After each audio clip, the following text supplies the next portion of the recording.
Guys, I've been really thinking about my career lately. I guess I've been going through the same thoughts. I guess I could be a mechanic or a bull rider. Yeah, I could be a bull rider. You could be a professional bull rider. I hear they make good money. Yeah, I know a couple guys that are in the business, as they say right now.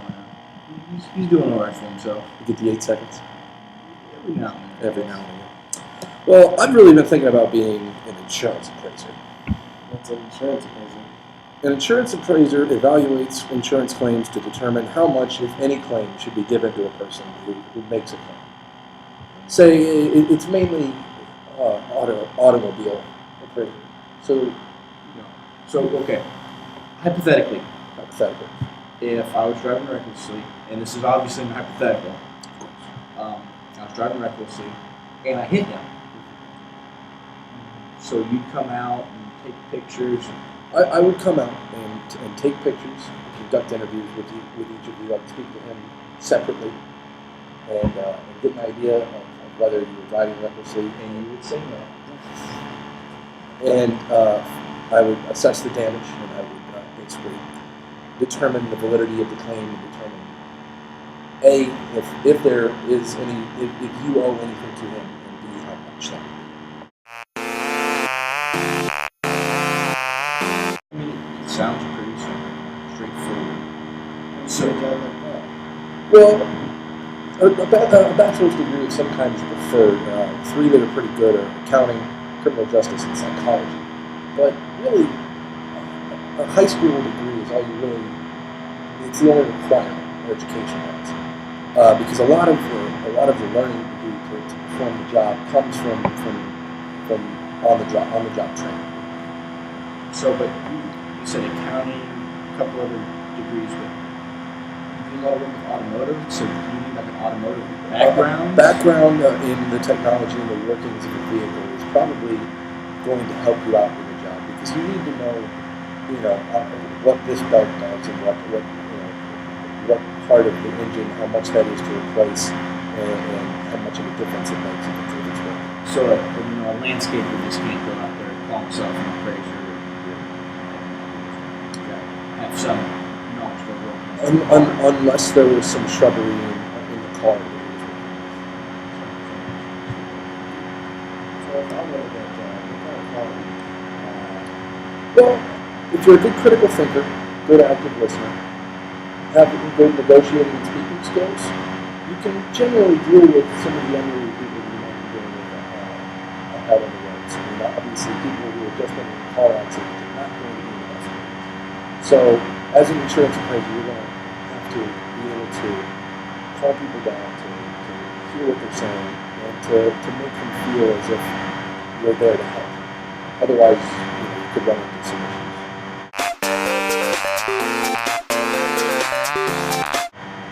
So, following this job, it sounds all right.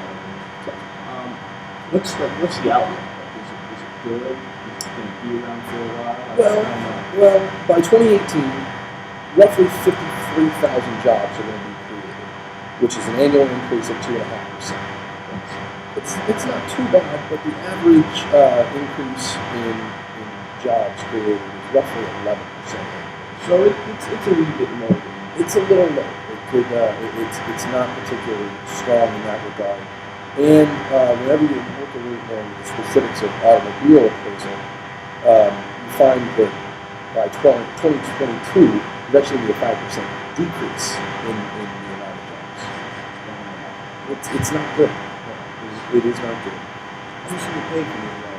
Well, I mean, as far as reimbursement, it's not too bad. It's about $60,000 a year on average, and that's about $29 an hour. So I mean, really, the pay's not too bad. You may be able to go take your girl out to a nice dinner every week. But there has been a trend since 2012 of salaries in this field generally decreasing. Not taking a nosedive or anything, but it's generally been decreasing. So jobs have been on the automobile side have been increasing, but prices have been salaries.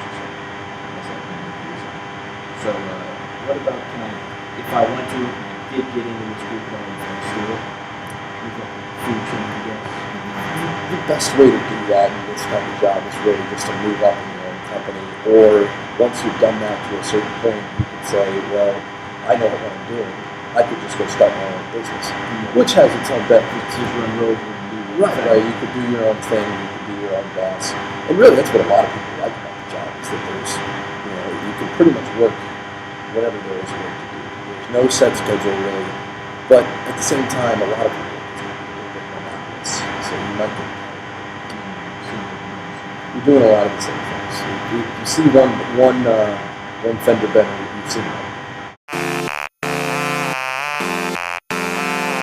So just a quick run through. You go to actions. You take pictures. You take pictures, investigate, see who's owed money, if money's owed.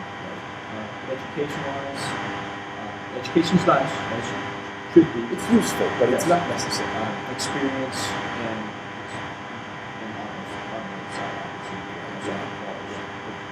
if you can, that's helpful. But the overall supply of jobs, It's not looking good in that respect. Really, it's not a very specialized job position, so there are many of us who could go out and do this average job. Joe can go do it. Just about anyone who goes to this school could walk out the door and say, I want to be an insurance person. But there is not a significant amount of supply. And a lot of that could be because, these new cars, they have so many safety features, and Some guy can't go out driving reckless. right, other than you, hypothetically. Hypothetically. And relative to the population, car accidents are actually increasing. So, the opportunity, the amount of opportunities in the field might be a little limited. So, maybe I should rethink becoming an insurance appraiser. Like I said, go right. It's where you're going. Sounds like I need to get on the saddle. Giddy up.